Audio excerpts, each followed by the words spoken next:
काशी, बनारस में गंगा नदी के तट पर विश्वनाथ का मंदिर है, जहां भरत नामक एक महान संत रहते थे। वे प्रतिदिन अत्यंत भक्ति भाव से श्रीमद् भगवद गीता के चौथे अध्याय का पाठ करते थे। इससे पहले, जब भरत तीर्थ यात्रा पर थे, तब वे भगवान कृष्ण के श्री विग्रह के दर्शन हेतु तपोवन नगर गए थे। उन्हें दो बेल के वृक्ष दिखाई दिए। उन वृक्षों की छाया में विश्राम करने का निश्चय करके वे एक वृक्ष की जड़ को तकिया बनाकर और दूसरे वृक्ष की जड़ को अपने पैरों के सहारे रखकर लेट गए।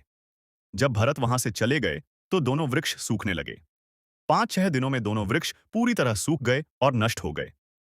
उन वृक्षों में रहने वाली दो आत्माओं ने अगला जन्म एक धर्मपरायण ब्राह्मण की पुत्रियों के रूप में लिया। जब कन्याएं 7 वर्ष की हुईं तो उन्हें महर्षि भरत के दर्शन हुए। भरत को देखते ही वे तुरंत उनके चरणों में गिर पड़ीं और मधुर वाणी में बोलीं, हे महाराज भरत, आपकी कृपा से हम दोनों वृक्ष योनि से मुक्त हो गए। जब भरत महाराज ने उनकी बात सुनी तो वे आश्चर्यचकित हो गए।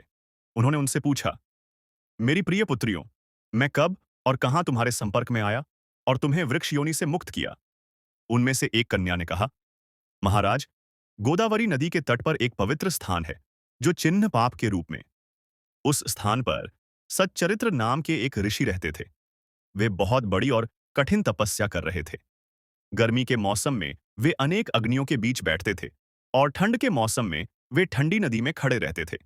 इस दौरान वे पूरी तरह से शुद्ध हो गए और अपनी इंद्रियों पर पूर्ण नियंत्रण पा लिया और धीरे धीरे उन्होंने भगवान कृष्ण के चरण कमलों को प्राप्त किया। सच्चरित्र के उच्च पद को देखकर भगवान इंद्र चिंतित हो गए। उन्होंने सोचा कि सच्चरित्र एक दिन स्वर्ग के राजा के रूप में उनका पद हड़प सकता है। उस समय भगवान इंद्र ने हम दोनों को, जो उस जन्म में स्वर्गलोक की अप्सराएं थीं, बुलाया और हमें निर्देश दिया, जाओ और सच्चरित्र का पतन करो, इससे पहले कि वह मुझे मेरे पद से हटाने की कोशिश करे। भगवान इंद्र की आज्ञा पाकर हम गोदावरी नदी के तट पर गए, जहां सच्चरित्र तपस्या कर रहे थे। हम सच्चरित्र के निकट अत्यंत उत्तेजक ढंग से नाचने गाने लगे। उस समय हाथ में जल लेकर उस आरक्षी ने हमें श्राप दिया। उन्होंने कहा, तुम दोनों गंगा नदी के तट पर बेल के वृक्ष बन जाओ।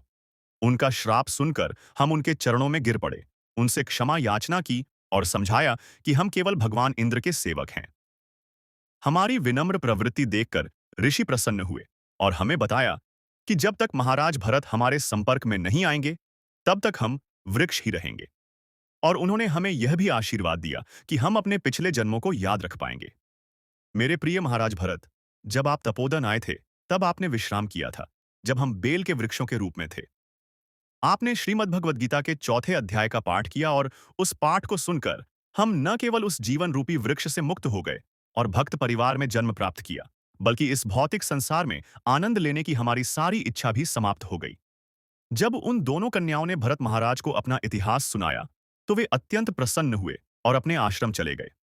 दोनों कन्याओं ने जीवन भर प्रतिदिन श्रीमद् भगवद गीता के चौथे अध्याय का ध्यानपूर्वक पाठ किया और भगवान के चरण कमलों में भक्ति प्राप्त की।